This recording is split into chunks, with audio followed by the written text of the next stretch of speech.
gain inspiration to make a positive change in the nation. We're inviting you to partake in conversation to raise your vibration. It's the day that we will all celebrate all of our peace that make this thing elevate. Watch the negative fade away, cause it's the day with Trae.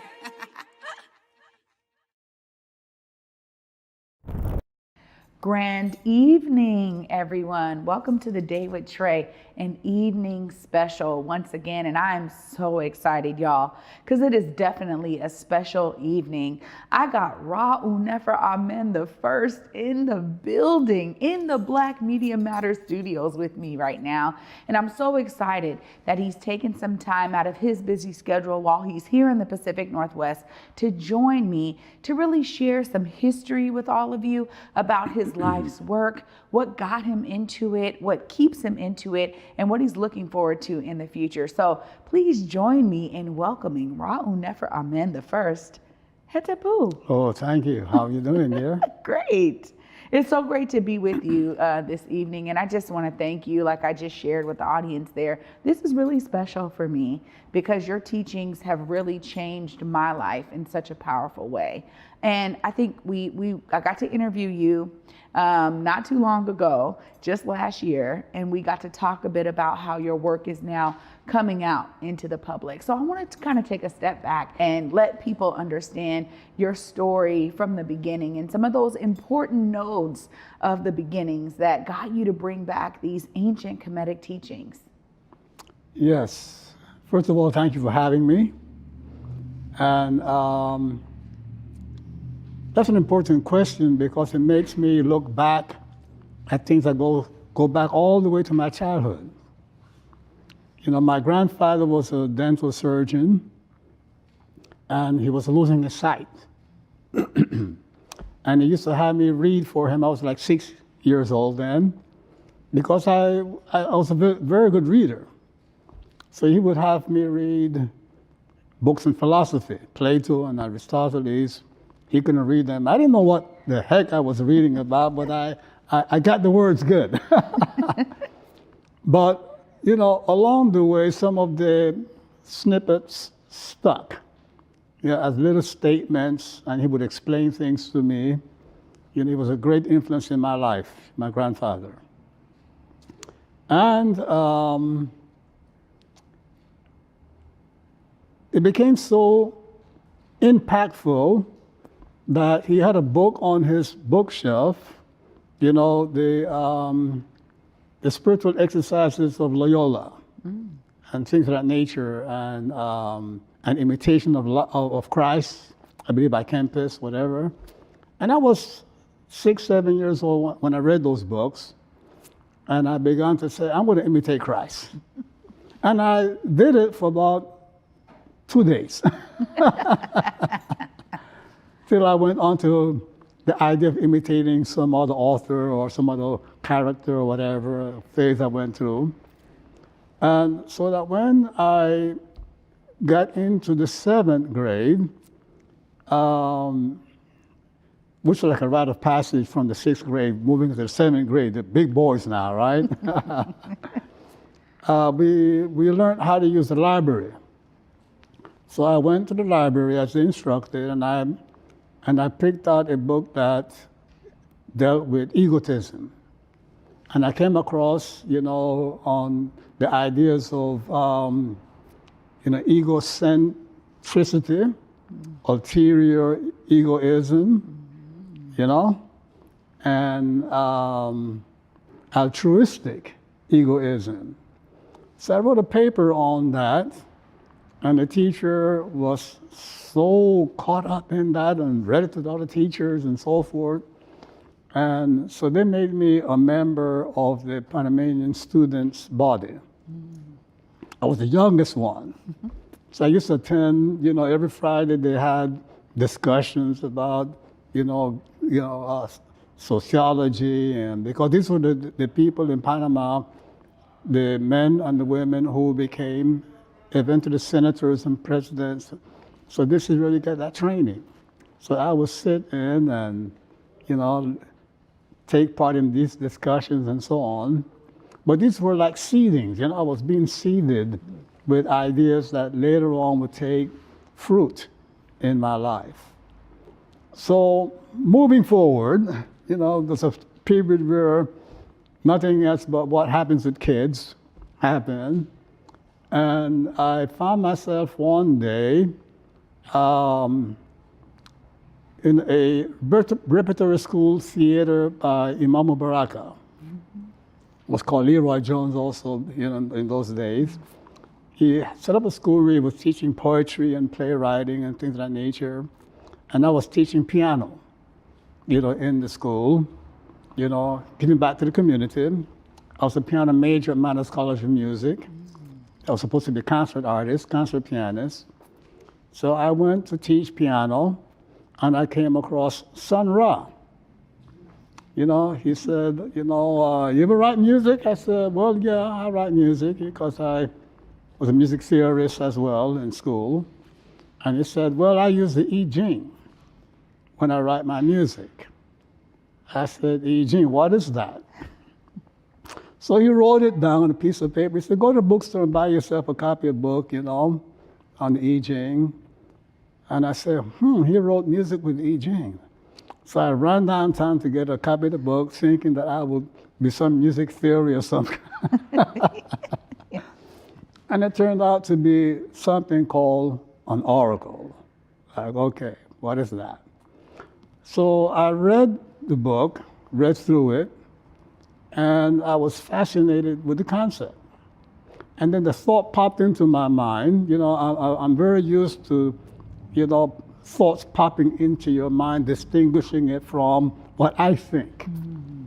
Lots of people get brilliant ideas and they think that they thought it when it popped into their mind. So, so the thought popped into mind to do a reading about why am I here on earth? Mm-hmm. What is my destiny about? I was too young and not connected to have had such a thought. It popped into my mind. So I did the reading. 3 coins, you throw them a number of times and you get a figure, hexagram. And it says, you have great talent to do great things in the world. I said, very much on target here. Then here comes a bombshell but I have to give it up and use that ability to study spiritual teachings and use the fruit of that knowledge to teach others and uplift them and act as the center of a spiritual community. I was, about 19, 20 years old then? So I'm like, okay, they got part of it right, and I know they got the second part wrong. And that was enough that they got part of it right to, share the oracle with other kids, other people, doing readings for them, and they would come back and say, man, that was on the money.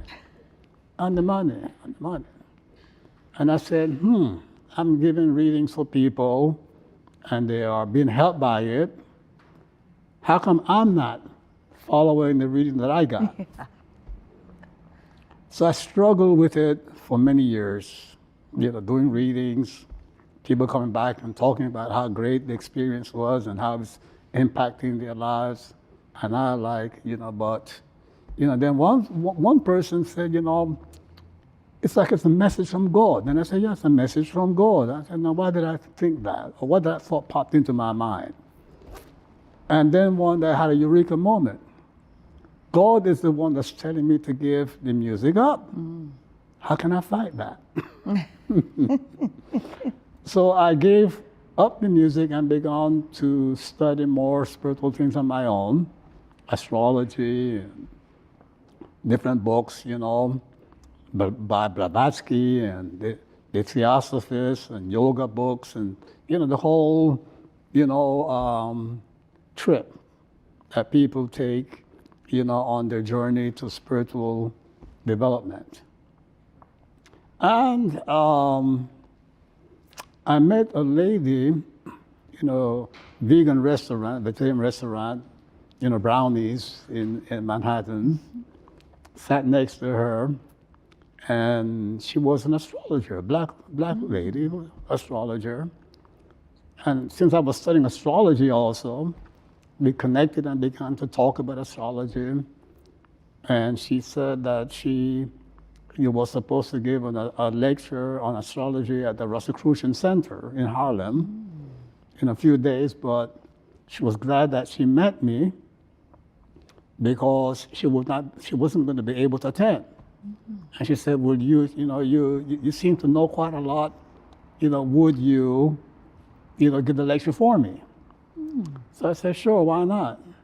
So I go to the place, I gave the lecture. These were the Amorc Rosicrucians, and they were very impressed with what I had to say. And they said, "Look, we had this building here, and we really haven't used it. Would you do classes here?" I said, "Why not?" Because that's something I've been thinking about. Because people, that I've been talking to, they were like, "We're impressed with your teachings. You should set up, some means of, making this information more available to people." So they offered me the use of this space. So I went in and I, became, not only the teachers to the Rosicrucians, but to people who, in the community, who were looking for this knowledge. And it's there where the experience of having to teach, when you have to teach something on every, let's say every week, every Friday I would teach it, and then afterwards, people from Washington, D.C. connected with me. "Would you come and teach in D.C., in Philadelphia?" And I said, "What is going on here?" And then I began to write books, my first book was in 1974. Wow. And so on. And that scared the heck out of me, that first book, because it wasn't Kabbalah. Wow. And I had a meltdown because I'd finished the book, and the thought came to me, "Who the heck do you think you are to write a book on this subject?" And I gave up the book, And then I said, what do I have to lose? I've read worse books. Okay, I've read worse books, so I went and I, released the book, and I took it to Samuel Weiser's bookstore, which was one of the leading bookstores in the world on esoteric teachings.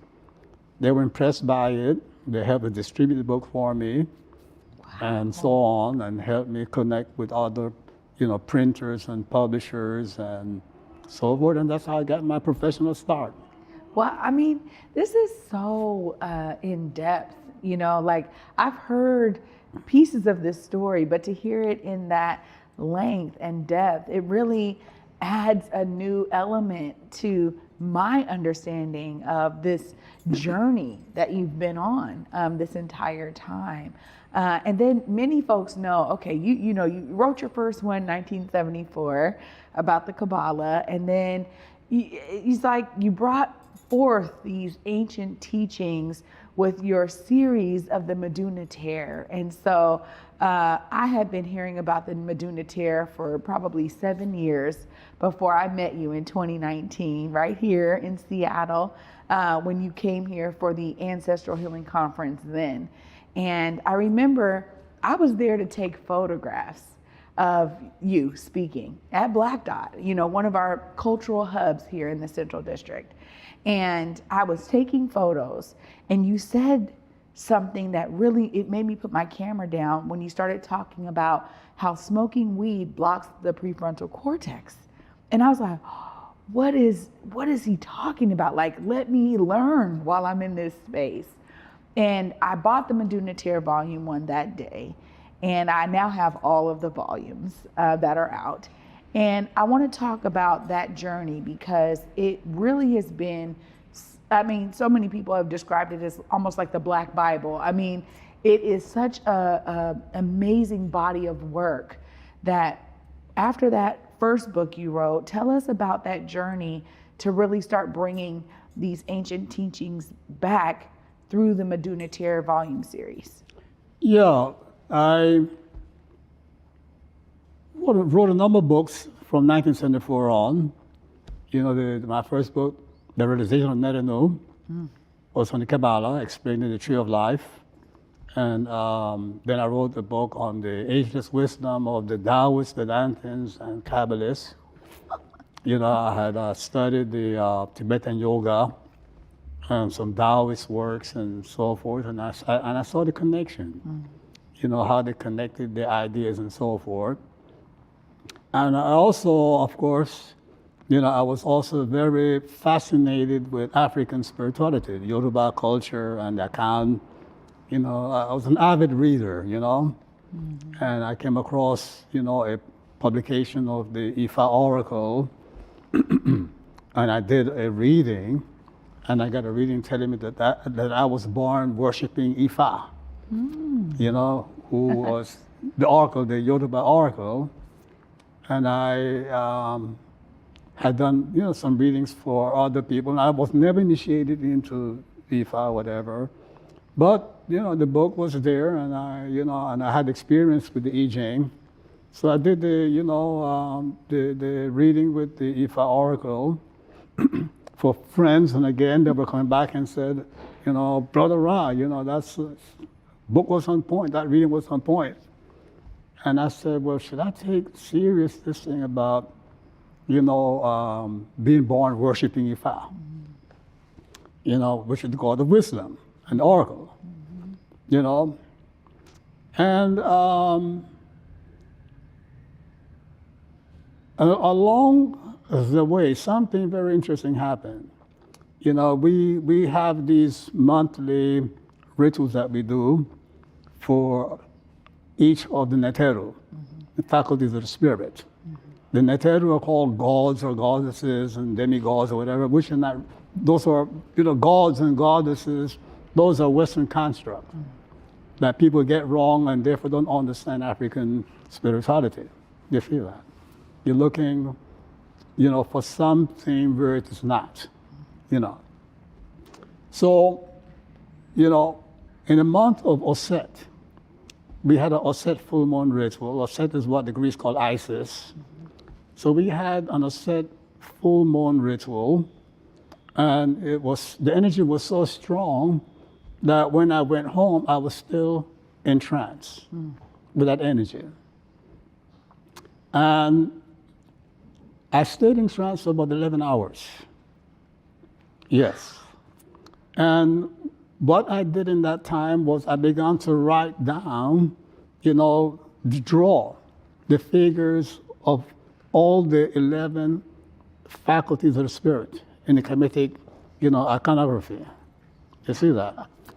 And it's interesting that I had a desk and I had a hutch in there where I had some blank tarot cards, some blank cards, nothing on, you know, that I bought months before, some on a whim, you know, like, it would be good to have this. I didn't have any purpose for it, but I bought them.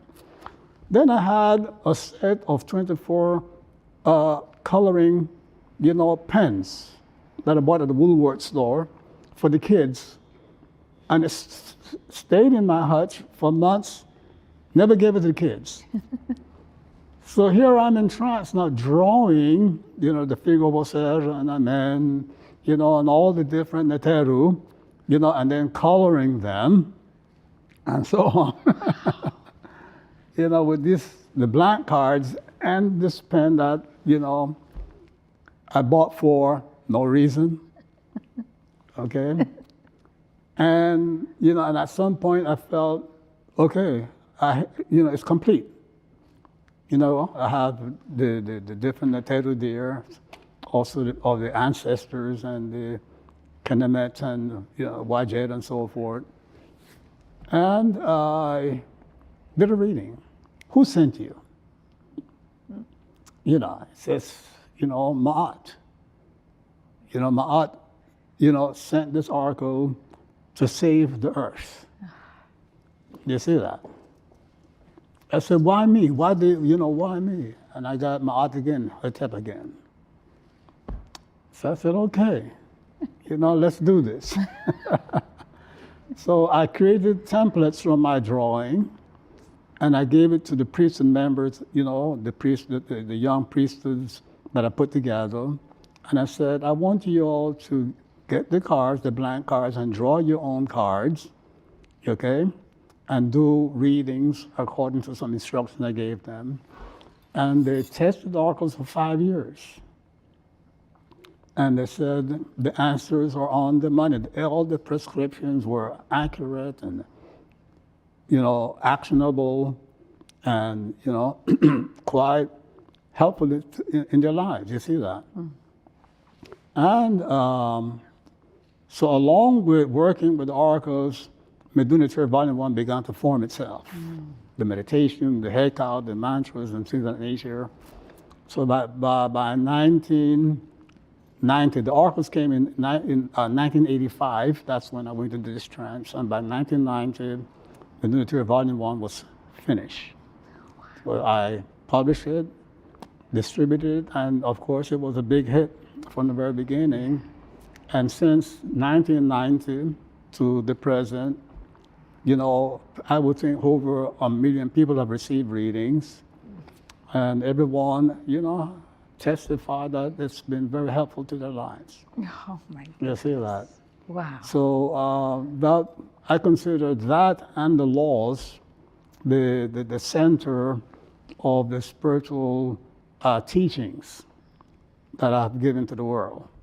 This is such a powerful beginning. Thank you for sharing those details with us.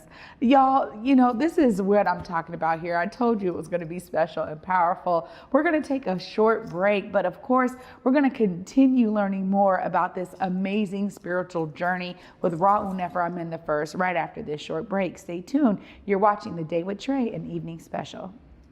Africatown Plaza is our latest affordable housing development project. It's 126 units of affordable housing over community commercial space. It's the first time in my career, and I've been doing this for 10 years, that I was able to design for people who look like me.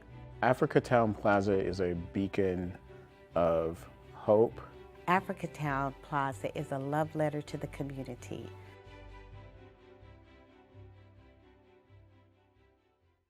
Welcome back, everyone, to The Day with Trae, an evening special.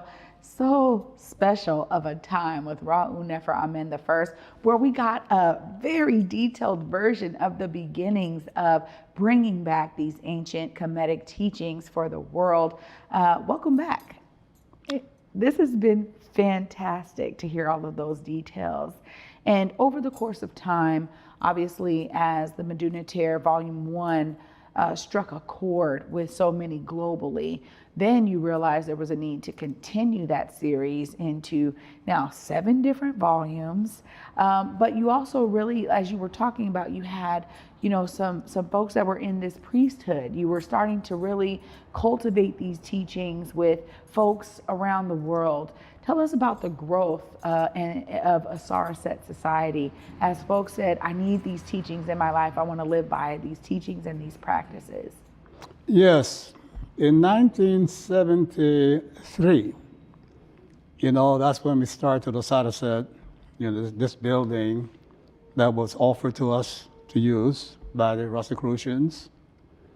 And some people say that I was a Rosicrucian, never was a Rosicrucian. We used their building in Harlem because they weren't using it. So every Friday night, we have a class, people come in and, brownstone, and so I teach different classes, health and nutrition and meditation and Kabbalah and Kamitic culture and so forth, And as the time progressed, it dawned upon me that it's not enough to just simply give people information. People have to live those teachings, and a social structure is what's needed because people need, first of all, to be held accountable. To be held accountable for the teachings, and they need the support of, the fellow women and fellow men and so on. And there needs to be a hierarchy. And putting these thoughts together, I recognize that the model for that is Africa, the African social structure and social system and stuff, things of that nature. So we need to just not simply organize ourselves as an instruction venue, but also as a social entity. And one of the areas, that I saw was a greater need was, the relationship between black men and black women. And I wrote 3 books on, on this topic. Black woman, black man in a quandary. Afrocentric guide to spiritual union and things of that nature. And the basic theme that there was nothing wrong with black men per se or black women per se, because there's a lot of name calling and finger pointing and blaming and put down and things like that. I said, no. You see, what's wrong with black men and black women is Western culture. You see, the ideas that we have assimilated, because we didn't do those things when we were in Africa. As a matter of fact, the family tradition is very strong in Africa. You see that? So we began to form ourselves into a community. You see that?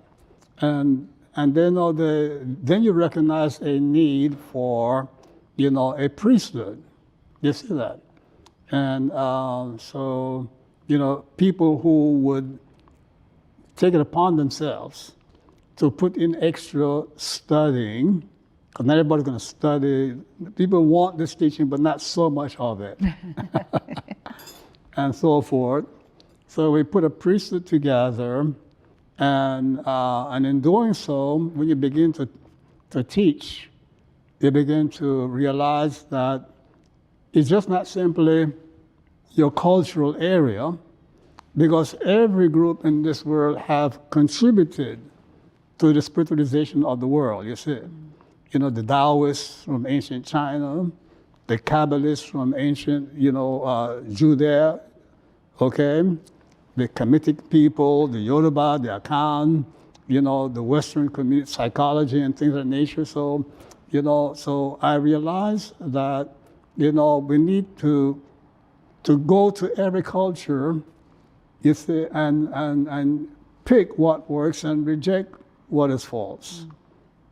So people say, modernity volume, the 7 volume, but I've written about over 50 books in the past 50 years. Wow. You see that? On different topics, you see that? Okay, health and nutrition, on homeopathy, Qigong, traditional Chinese medicine, books on Bazi. I even created my own Qigong system and things like that. So and it's not that you're so creative, it's that there's a need. You see that? There's a need for really getting it right. And and getting into the different cultures. You see, you learn in the I Ching, communicates and supports the meduna oracle system that I brought into the world, and vice versa. The Kamitic partner Teru, works with the Hebrew tree of life. As actually, the tree of life is Kamitic. People don't know that.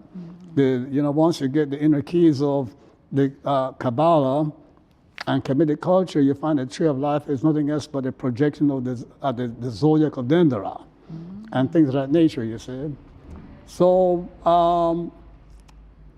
in teaching, you learn. You're forced to learn even more than you thought you. It's like, you're teaching, then, students have a knack of asking difficult questions. And I go, okay, I have to go back and do some more studying and some more reflection, more meditation. So people, they say, Ron Nefer, I'm such a great man. No, I'm a great student. I learned a lot from my students and my priests and priestesses that I'm initiating and so forth. It's been a wonderful journey. Yeah. Wonderful journey. Well, you talk about this level of dedication, that you were able to see in creating the priesthood. But that level of dedication, so much of this work it feels like it's all really priesthood work, really applying the teachings to your everyday life, understanding not only the power of meditation, but the right kind of meditation. And I want to talk a bit about these meditation scripts that are utilized to really allow folks to reprogram their conditioned responses and really change what they thought was themselves and go into from being this like human form of self to that divine self that we all are. Can you talk about the application of the proper meditation script and meditations to transform our responses? Yes, people in America, in the Western world, they learned about meditation quite recently. Yeah.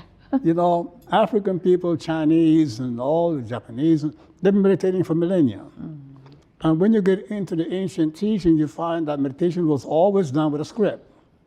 If in other words, meditation, the word medi in meditation is the middle. So the meditation state is a state midway between waking and sleeping.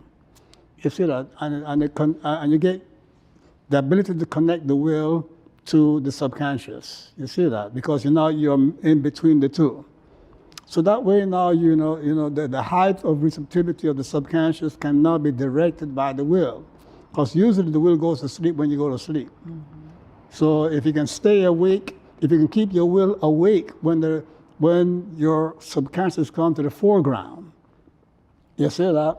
Then you can reprogram it at will.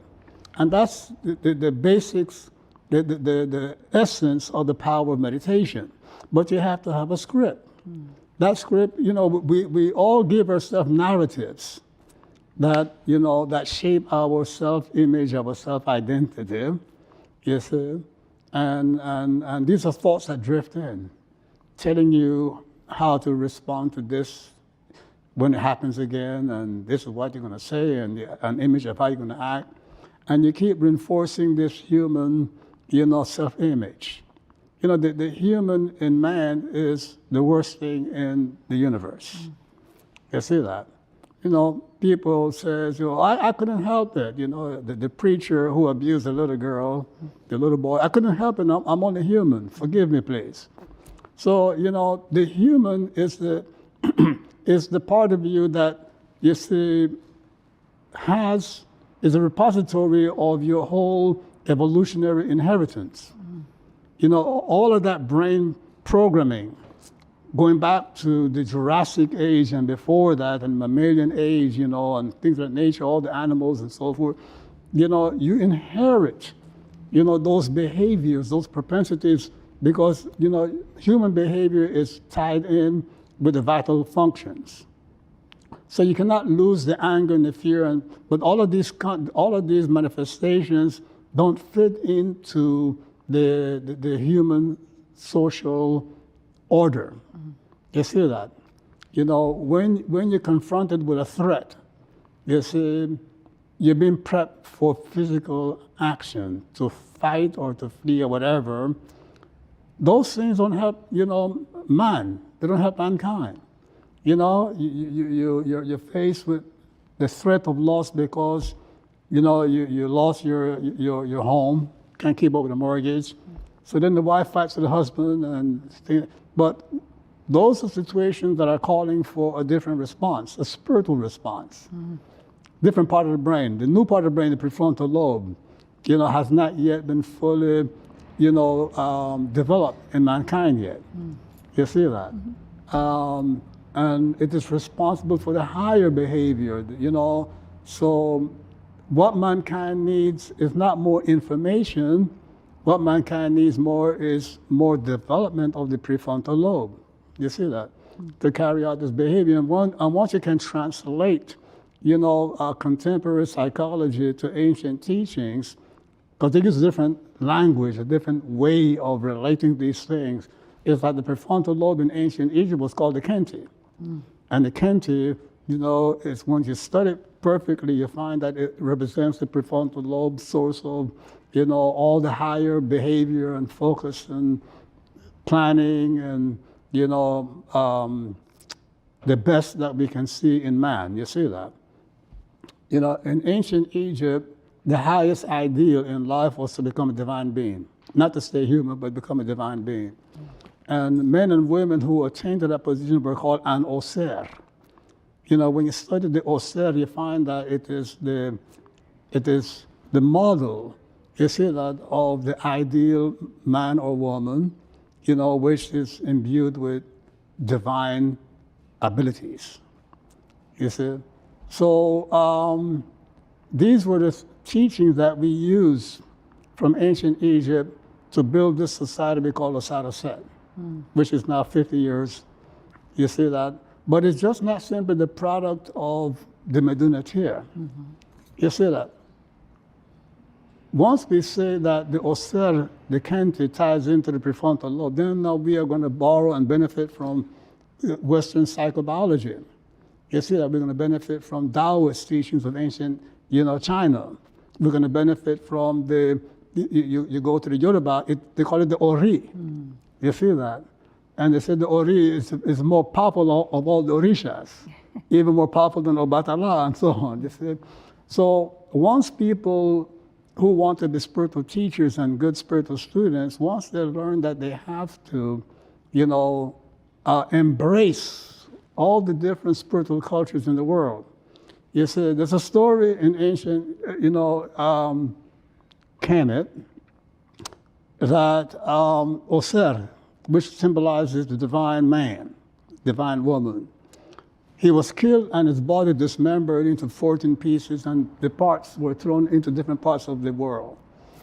And where each part fell, a shrine came into being. You see that people were worshiping parts of man. And this is the correct way of viewing the different spiritual teachings around the world. They're parts of the story and knowledge of the divine in man, the divine in woman. You see that? In the Taoist teachings of China, it is said that the wise man, the sage, does not eat at home, travels to distant places to find his. So if you're just eating at home, you're only getting one part of 14 teachings. Yeah. You see that? So it's just not the 7 volumes, and I would like for people to understand, because people say, so now you're teaching Taoism.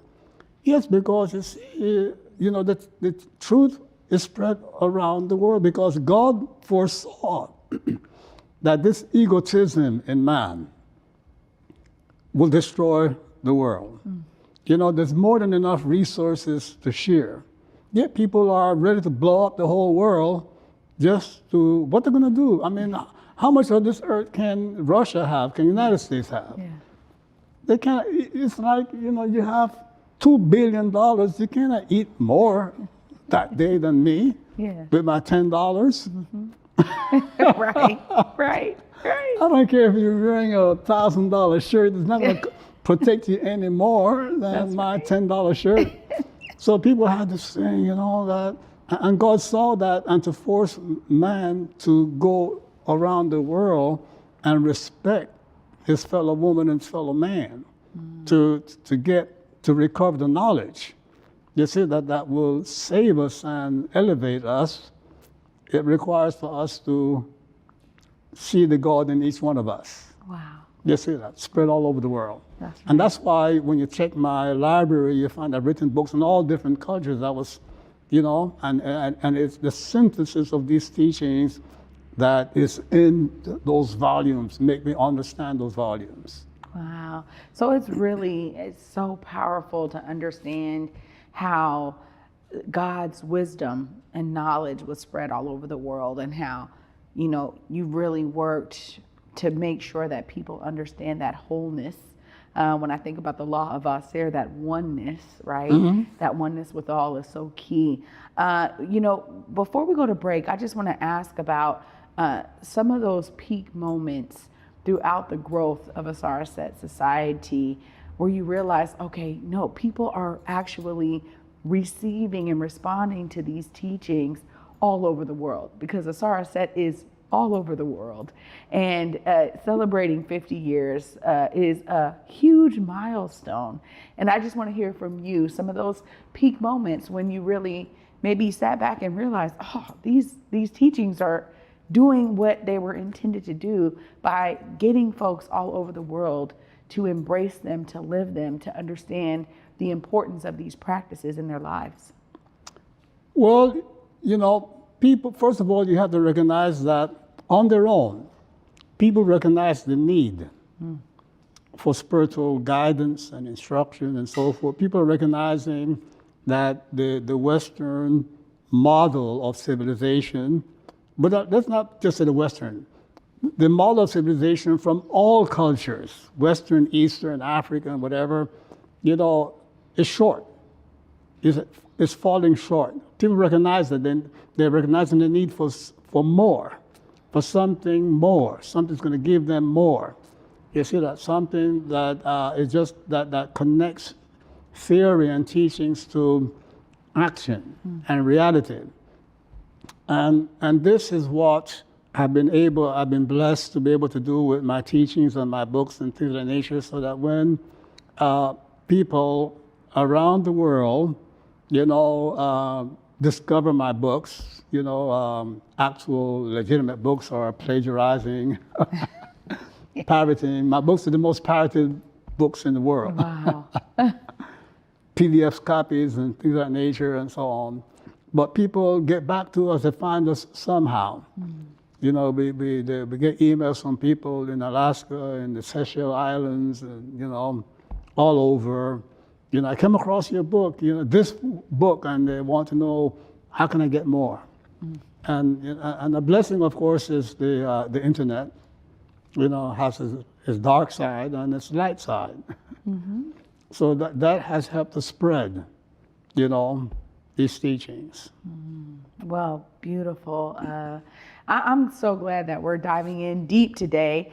Y'all, we're going to take a short break once again, and when we come back, we're going to hear about some of the excitement to continue this phenomenal body of work as we kind of dive a little bit more into some of those offerings that you can now get because of the internet. Y'all don't want to miss this. Stay tuned. You're watching The Day with Trae, an evening special. 1 in every 500 African Americans in the U.S. suffers from sickle cell disease. 1 in 3 African American blood donors is a match for patients with sickle cell. 1 appointment to donate blood with the American Red Cross can help save a life. Will you be that one? Visit redcrossblood.org/ourblood today to schedule an appointment at a location near you. Welcome back to The Day with Trae, an evening special, as I'm spending time this evening with Nefer the first. Now, before the break, we were talking about how the internet now allows for more and more people to find your books, to learn more, and then it's really pushing them to ask for more and more resources. How do they connect? Tell us about the birth of Maat, the 11 Laws course. And we first connected on The Day with Trae talking about that course and how it really was bringing forth these teachings for everyone to understand how to incorporate the laws of Maat into their lives. Tell us more. Yes, of course, Maat is, you know, the law that governs, you know, all activities in the world. It's not they're not commandments. You know, the laws of spiritual conduct they follow the same underlying principles of the laws of nature. You know, the laws of gravity, for example, you know, operates whether you believe in it or not, whether you are a good person or not. You know, step off the ledge of a 10-story building, you're going to fall. Yeah. But, you know, nothing changes. The same, the law of peace, the law of oneness, you know, the law that governs, you know, the power of words and conviction. You know, they are universal realities, you know, that are always in existence for all. And it's all objective, you see that. And the thing is that the vehicle of these laws, you know, are faculties in the spirit. meaning that the laws are not constructed by man. They're not mental constructs. Once I discovered that what the Jews called, the spheres of the tree of life, once I realized that these were the same as the Potnateru of ancient Egypt, the Orishas of the Yoruba, Shango and Batala and Oshun and so on. Once I found, these laws, in all the different traditions with different levels of understanding. You see that? But then what happened was that, I made correspondences of the laws to the mantras that the pre-Hindu, Indus Kush, people, okay, the Shramans. Long before there was Hinduism and yoga, there was the shamanic tradition. And in that tradition, God was a woman. The Supreme Being was a goddess. And there were 10, they called it the Dasha Vidyas, or the 10 teaching, goddesses. You see that? And each one of them had a mantra or a set of mantras that when you meditate upon them, if you did nothing else, you may meditate upon them, you will eventually have visions and instructions, as I said, Vidyas, teaching, goddesses. And I began to work with them back in 1973. Just meditating, and then I began to get a flood of revelations. And I was able to pinpoint when those revelations were happening, and that's how I learned the laws from these revelations. The same way that I intuited the meduna oracle system, meditating with the mantras and the colors and the odors, the perfumes, and which activate different psychic centers within you. I was able to get the laws, meaning the body of information that explains how a particular part of the spirit and the brain and the psyche works. You see that? So, and that's how the Maat, the 11 Laws, my book came about, and this course where we were able now to open it up to the public at large. Okay, and with the 50 years of verification with the members of Ausar Auset. People say, oh, Ausar Auset, you're so distant from the public. Why aren't you sharing this with the public? No, I wanted to make sure with my own people that these teachings work, and make sure that we can explain it on different levels. Because when you bring spiritual teachings to people have hard questions that you have to be ready to answer. And you have to answer either admit you don't know, and if you say you know, then you better come. Yeah. You better come, with the knowledge. You see, and the worst thing you can do is to rush to print and, rush to fame, because it's not about printing and being famous. It's about serving God. The name for a priest or priestess in the Kamitic tradition is Nefer, which means God Henu, servants. So the priests and the priestesses in Egypt were servants of God. So, so when you're teaching spirituality, you're serving God. So you have to make sure that you have received the knowledge properly and understood it, and you are repackaging it in a proper manner. You see that? Yeah. Well, it was definitely powerful for so many who went to Maat11laws.com, y'all, and were able to really follow the amazing meditations and doing it with a collective body and feeling like, wow, the feedback that I was even hearing from folks who hadn't, been in Ausar Auset, who were like, oh my goodness. And my mom was a great example of how much the meditations really impacted her. And so just thank you for bringing that course out to the public, because it's powerful for me. And I'm always telling my family, they know, because I'm like, oh my gosh, all of these practices and teachings are changing my life. But it's not just the knowledge itself. And as you were saying, It had to be more than information. It was the application of it. It is the living of it that is the game changer here.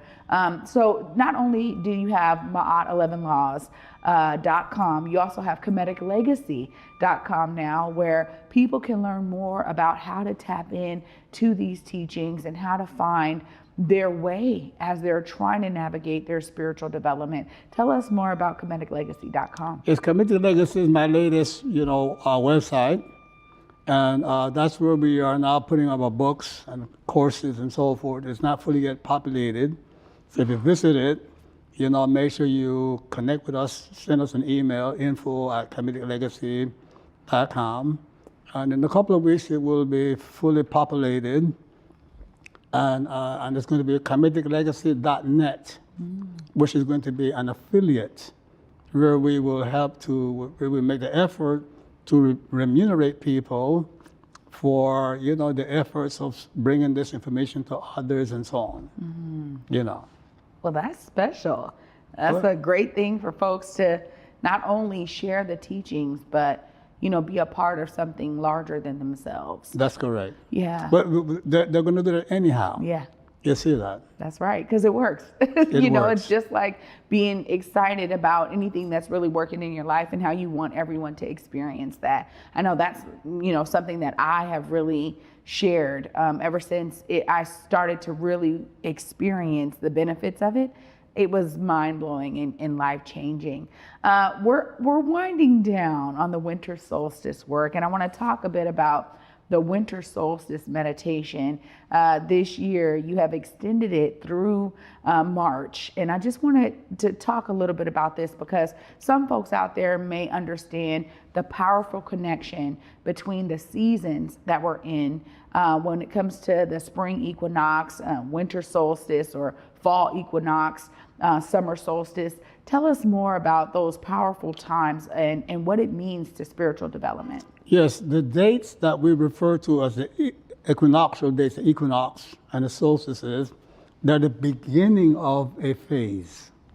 So the winter solstice is the beginning of the winter phase, meaning that those 3 months of the winter correspond to certain psychic centers within you that are reactivated. You see, one of the most powerful, functionalities in man's psyche is the law of cycles. Actually, everything in the universe is subject to the law of cycles. Everything is on a clock. Every single function, biological, mental, psychological, spiritual, physical, chemical, everything is on a clock. And that clock is part of what maintains order in the universe. You see, that way things happen in their own lane, at their own time, and so forth. Not everything happens at once. And if there was no regularity, there would be no science. Think about it, right? In other words, if your digestive system, activated at any time of the day, then you will not be able to regulate it. The word regularity means regulation, law. So the law of cycle, is very, very powerful. You see that? So your ability to change your behavior is highest, during the winter months. And it's not a result of the winter season because, the flow, if we use that word, this energy flow, you see that is coming from a metaphysical, it's and I don't want to use that word because it's metaphysical, it is more so a very subtle electromagnetic force, which is part of nature. Right now we are immersed in a particular electromagnetic envelope. I think some 6 or 8 feet above ground or things of that nature, highest of the oceans. So we dwell in this electromagnetic field. You see that? And this field changes cyclically every 2 hours, has a circadian rhythm, a weekly rhythm, a monthly rhythm, a solar rhythm, and things of that nature, you see? And so the ancients, all over the world, they were able to plug into this knowledge. That's why you have, the pyramids in Egypt and Mesoamerica, all over the world, and you had other structures, Stonehenge and so forth, which nothing else but celestial clocks. Why? Because it's important to know what power of what part of your spirit and your psyche is being energized at a given moment, so you can take advantage to swim with the tide. You see that? So yes, you can change your habits any time of the year, but the most propitious time is those 3 months of the winter. This has been verified by Taoism. You see, that's why I said it's important to go through to work with different cultures, because there's such a biological clock that you can in Chinese medicine. You see that you have these branches, these meridians within you, okay, that you can absolutely verify through the 12 pulses that the Chinese doctors take, and they can tell you what meridian, meaning what power center or energy flow, is active at what time of the year. You see that, or the day, or the month, or whatever have you. So the meditations of the winter and the summer solstice is the beginning of these 4 aspects of the year. You see that, and then you can duplicate it into 8, and you get into and that's where these so-called sacred numbers and sacred geometries is coming from, that people don't understand. It has to do with the time that powers are activated within you, and you work with them. You see that? Wow.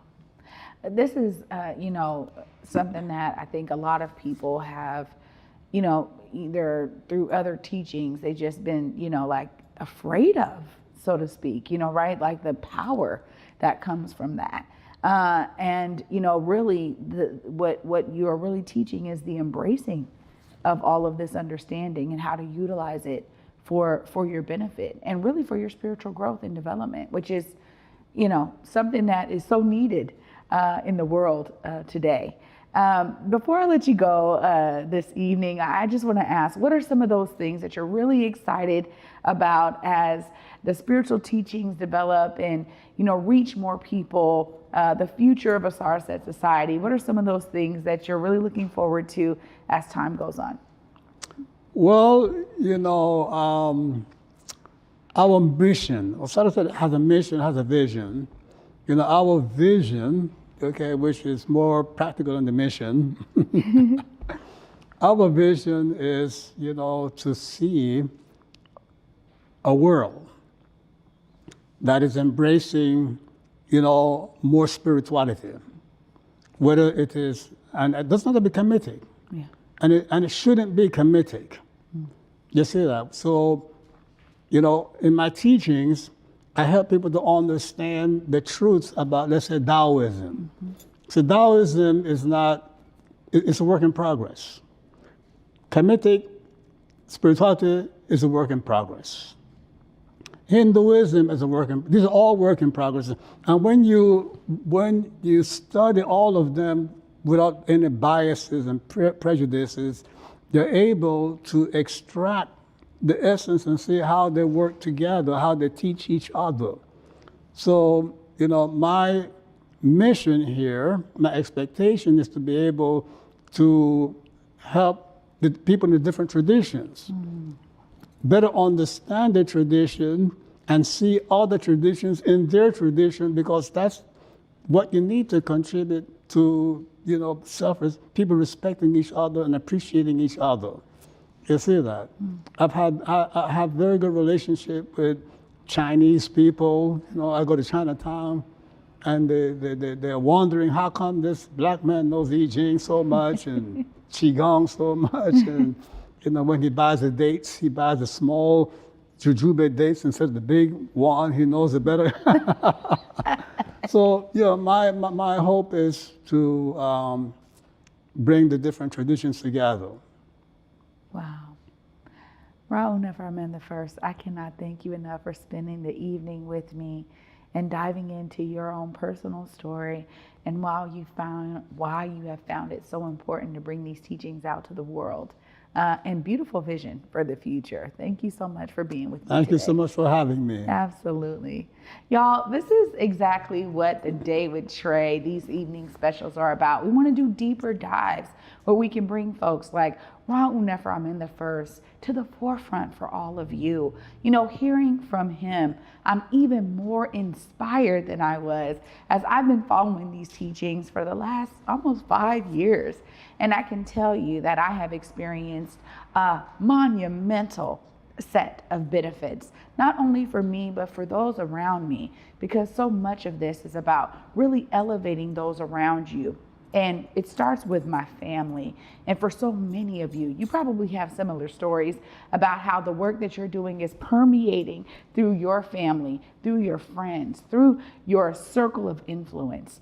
So I'm so grateful to be able to take this time to give y'all an introspective look into the work of Nefer Nefer. Of course, if you are looking to learn more, you can definitely go to Maat11laws.com.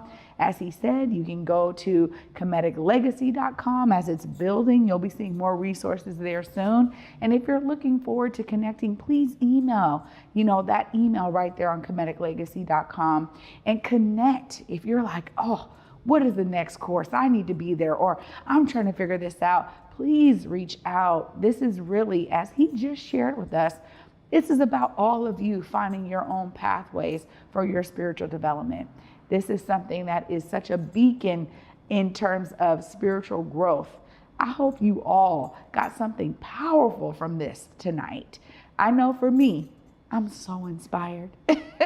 I'm always inspired, y'all, by the amazing guests on the Day with Trae. And these evening specials just give me opportunity to talk in a greater length, to be more inspired, but to pour that inspiration into you. Because no matter what it is that you're supposed to be doing, somehow you can be a part of elevating others and being a part of the solution overall.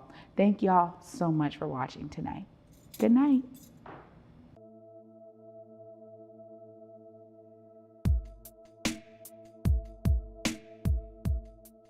Converge Media produces culturally relevant content for Black and urban audiences. Our coverage is raw, transparent, and objective, praised by community leaders, government officials, and residents.